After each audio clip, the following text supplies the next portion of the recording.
Speaking of the best husband, I want to tell you a story. A really good one on this subject, making people conscious of Allah. You don't just invite people to have taqwa of Allah with your words. Your character says a lot. A friend of mine, he became a friend actually on a short trip, told me about how he was raised in a Muslim family. He's Guyanese origin, and in Guyana there's Muslims that are committed and there's Muslims that have mixed their religion with Hinduism, and some Muslims that are just Muslim by name and they've completely almost lost everything of the religion. They almost know nothing of the religion. And he was of the latter type. He almost knew nothing about the religion. So as he was growing up in New York, he almost completely just wasn't even practically Muslim. He used to, get into fights with his mother. He went to jail a couple of times. He was in gangs, all kinds of stuff. Later on in life, he decides he wants to, he's looking for God. And he knows at least by name he's Muslim. I think his name was Muhammad or something, right? By name he's Muslim, so he should look into what religion first? Islam. So he starts looking into Islam, starts going to the masjid, starts learning how to pray again, becomes more serious. At the time he was, he had married his girlfriend who was Christian or whatever. And he starts becoming more serious about the religion. And then his wife notices that he's praying. And the beer is gone from the fridge. And he's not going out with his drinking buddies. And he doesn't go to Atlantic City on the weekends. He's a different guy. Something's changed, And he doesn't say anything to her.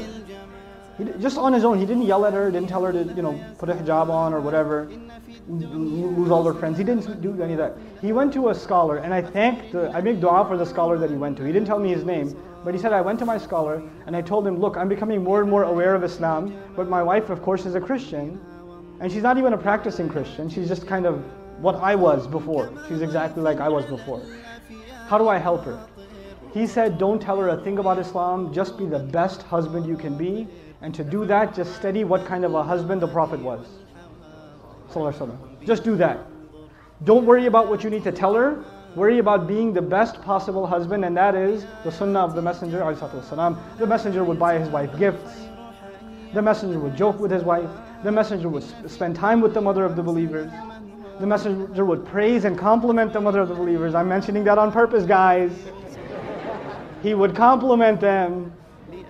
You guys eat the first morsel of food in iftar, like, And the wife says, what? You go, nothing. Right?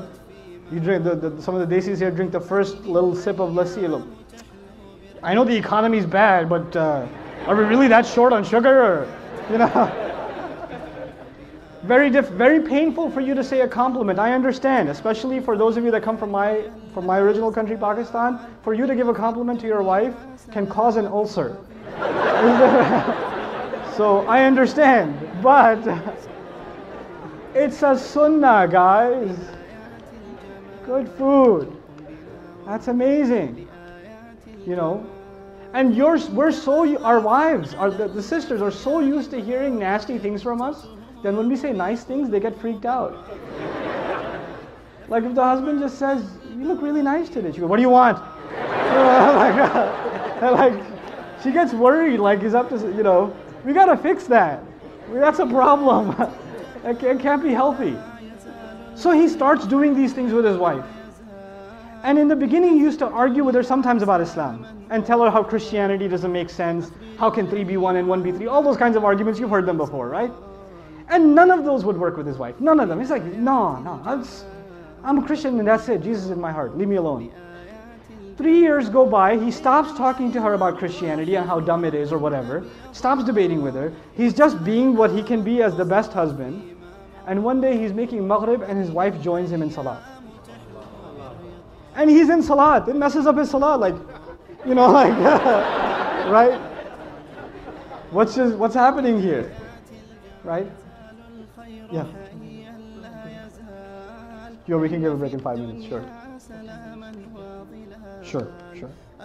So, he gives, after salat, he looks at her and he goes, what happened? And she goes, what? Nothing. And he goes, no, you have to tell me what happened. And of course she says what pretty much any wife would say, it's complicated. Alright? But eventually she tells him, and she tells him, look, I've never seen a husband like you. My dad wasn't like that.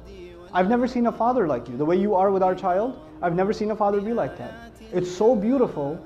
This religion can't be wrong. It can't be wrong.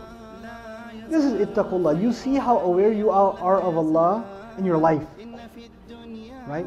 It's not how many ayat you've memorized, how many ahadith you know, how much knowledge you can spit out at someone, how many quotes from scholars you can deliver. It's not about that. It's how are you living your life?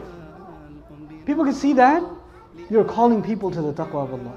حَقَّ تُقَاتِهِ وَلَا تَمُوتُنَّ إِلَّا وَأَنْتُمْ مُسْلِمُونَ. And that's the next part.